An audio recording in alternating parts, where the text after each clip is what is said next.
हड्डी आई है, ये छोरो तो कुछ भी ना है, इतना लंबो तगड़ो वा कुछ ना है, कट्टा में हड्डी आई है। मारा के घास तो दे देता, चढ़ाता मत, इतने बेदर्दी बना से।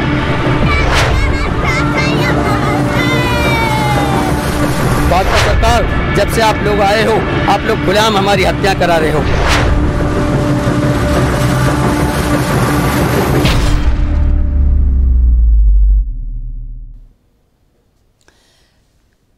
नमस्कार, जॉस हिंदी देख रहे सभी दर्शकों का बहुत बहुत स्वागत। मैं आपके साथ गीत उदय सैनी और इस वक्त आप मेरे साथ देखना शुरू कर चुके हैं प्रोग्राम स्ट्रेट टॉक। ऐसा लगता है जैसे हम बार बार एक ही खबर लिखने को या दिखाने को जैसे अभी शब्द हो चुके हैं। साल दर साल बुरी खबरें और बुरी होकर सामने आ ही जाती हैं।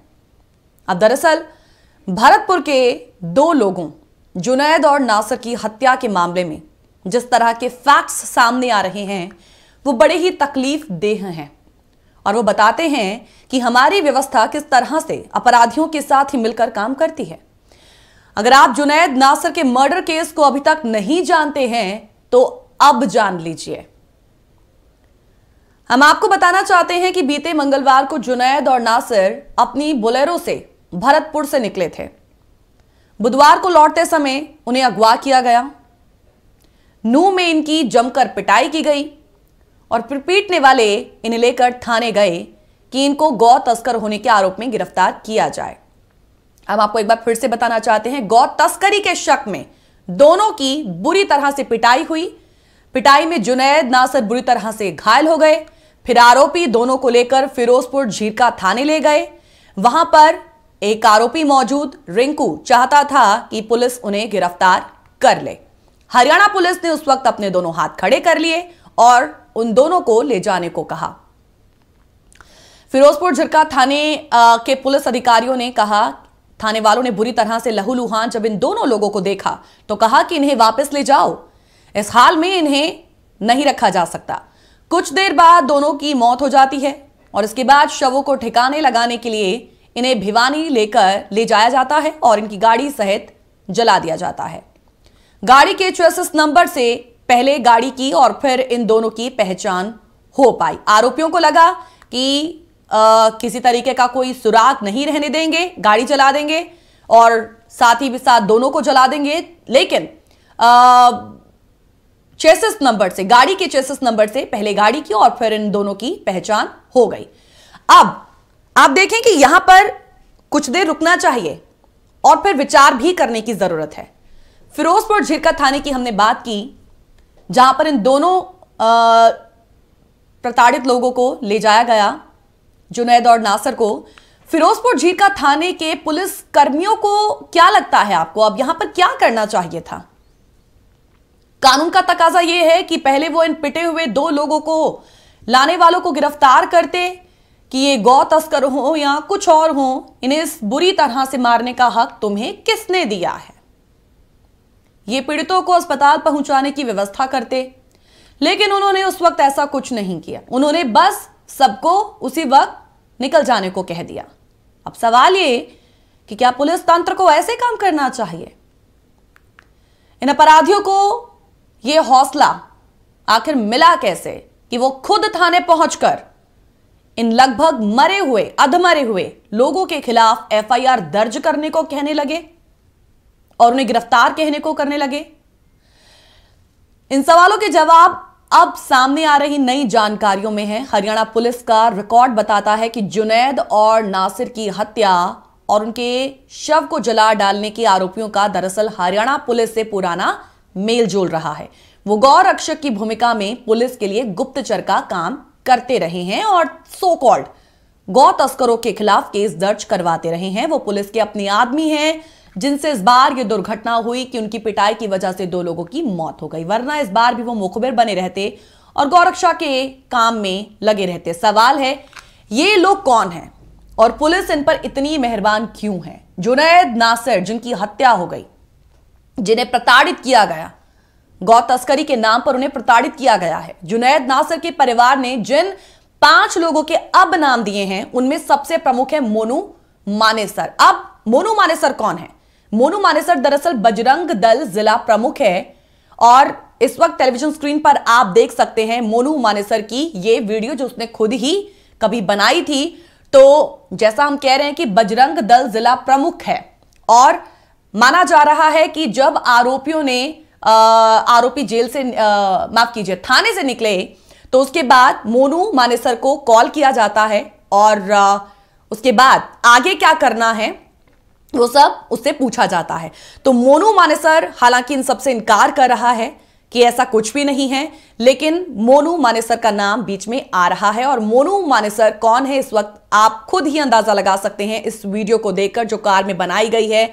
बजरंग दल जिला प्रमुख है वो मोनू मानेसर। दरअसल मीडिया में हरियाणा में गौ रक्षा की मुहिम का चेहरा बताया जाता है और यह बात सामने आ रही है कि वो हरियाणा सरकार के गौ रक्षा कार्यबल में भी रह चुका है। इस वक्त वो फरार है, संभव है कुछ दिन में उसकी गिरफ्तारी हो जाए क्योंकि मामला भी बहुत ज्यादा सुर्खियों में आ चुका है। लेकिन इस वक्त जो आप वीडियो हम देख रहे हैं टेलीविजन स्क्रीन पर, वहां पर आप देख सकते हैं कि किस तरीके से वो तमंचे रखे हुए हैं और क्या उसका लाइफस्टाइल है मोनू मानेसर का, वो आप इस वीडियो के माध्यम से देख सकते हैं। तो जैसा हम कह रहे हैं कि ये जो मामला है बड़ा ही सुर्खियों में आ चुका है। फिलहाल उसे बचाना संभव भी नहीं लग रहा है, लेकिन कहना मुश्किल है कि उसके खिलाफ क्या मामला आगे बनेगा। अभी ये बात सामने आ रही है कि वो अपहरण में शामिल नहीं था, अपहरणकर्ताओं की मदद भर कर रहा था वो।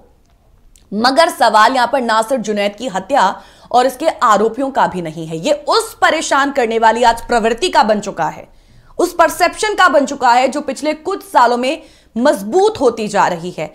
आप शायद याद होगा आपको मॉब लिंचिंग की कई ऐसी घटनाएं सामने आई हैं, गौ तस्करी के नाम पर कुछ कहें इनोसेंट लोगों को, मुस्लिम लोगों को प्रताड़ित जो है वो किया जा चुका है। तो ये जो प्रवृत्ति है ना वो तब से लेकर अब तक और ज्यादा स्ट्रांग होती जा रही है, जिसे सरकारी संरक्षण भी हासिल है। अब ये मामला भी तो कुछ वैसा ही है। गौ सेवा हो या गौ रक्षा, इनके नाम पर एक अराजक भीड़ को संगठित और प्रोत्साहित लगातार किया जा रहा है कि वो गायों की तस्करी पर नजर रखे, गाय ले जाने वाली गाड़ियों को रोकने के लिए बैरिकेड बनाए और खुद ऐसे लोगों को पकड़े और फिर उन्हें पुलिस के हवाले करे। पुलिस इन गौ रक्षकों को सम्मानित करती भी पाई जाती है कई बार, और इन सबके बीच यह बात गुम हो जाती है कि गौ तस्करी रोकने के नाम पर किन लोगों को किस किस तरह से प्रताड़ित लगातार किया जा रहा है। जब कोई नासिर या जुनैद मारा जाता है और फिर मीडिया में खबर उछलती है तो फिर जांच शुरू हो जाती है। अब इस बात को दोहराने का फायदा भी नहीं लगता कि ऐसे गौ रक्षकों की वास्तविक चिंता क्या गायों की वाकई रक्षा है भी या नहीं, और अगर वाकई रक्षा नहीं है कुछ और है। वरना आज स्थिति होती कि हमारी गौशाला जो है वहां पर जो स्थिति है वो वैसी स्थिति होती ना। आज सड़कों पर गाय भटकती हुई नजर आती हैं, उनकी जो हालत है वो वैसी हालत ना होती अगर गौ रक्षक अपनी अच्छे से ड्यूटी निभाते, उनके लिए बेहतर व्यवस्था होती। गौ सेवक इतने आक्रामक और इतने हिंसक कभी नहीं होते, वो बड़े ही विनम्र होते हैं, मेहनती होते हैं। वो इतने आक्रामक इतने हिंसक नहीं होते हैं कि किसी को पहले इतना प्रताड़ित करते हैं, उन्हें किडनैप करते हैं, फिर उन्हें प्रताड़ित करते हैं, फिर अधमरा कर देते हैं और फिर उन्हें गाड़ी समेत जला भी देते हैं। आज ये पूरा मामला है जिस पर हम बात करने वाले हैं। गौ तस्करी के नाम पर पहले मॉब लिंचिंग की बात और अब देखिए ऐसी प्रताड़ना और खूंखार गौ रक्षा और ये विद्वेष की राजनीति ही हम इसे कह सकते हैं। आज इस मामले को हमने सबसे पहले आपके सामने रखा है ताकि आप मामले को समझ सकें कि आज का मसला क्या है। स्ट्रेट टॉक का कुछ सवाल भी हैं, फटाफट से उन सवालों पर नजर डालेंगे क्योंकि हम चाहते हैं कि आज के इस विषय पर आप भी हमारे साथ जुड़ें और इस प्रोग्राम में कॉल कर कर अपने विचार हमारे साथ साझा करें। क्या जुनैद और नासिर की हत्याएं गौरक्षा के नाम पर हुई हैं? जुनैद नासिर क्या लगता है आपको वर्चस्व की लड़ाई के शिकार तो नहीं हो गए हैं? उनकी हत्या को क्या लगता है कि किसी खास मकसद से हाईलाइट किया गया है? क्या उनका मर्डर जानबूझकर सनसनी फैलाने के लिए किया गया है?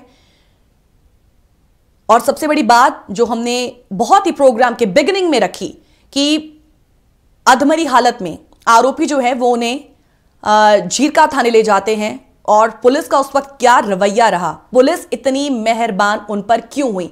क्या लगता है आपको उस वक्त की सिचुएशन को पुलिस को किस तरीके से हैंडल करना चाहिए? लेकिन पुलिस की यहां पर एक बड़ी लापरवाही निकलकर सामने आती है। तो ये जो पूरी एक व्यवस्था है उस पर आपके क्या विचार हैं? खूंखार गौ रक्षा और विद्वेष की राजनीति। Hashtag Junaid Nasir murder case पर यदि आप अपने विचार रखना चाहें तो बेझिझक बेबाक होकर अपनी राय, अपना ओपिनियन हमारे साथ साझा करें। आपकी कॉल्स का हमें इंतजार रहेगा।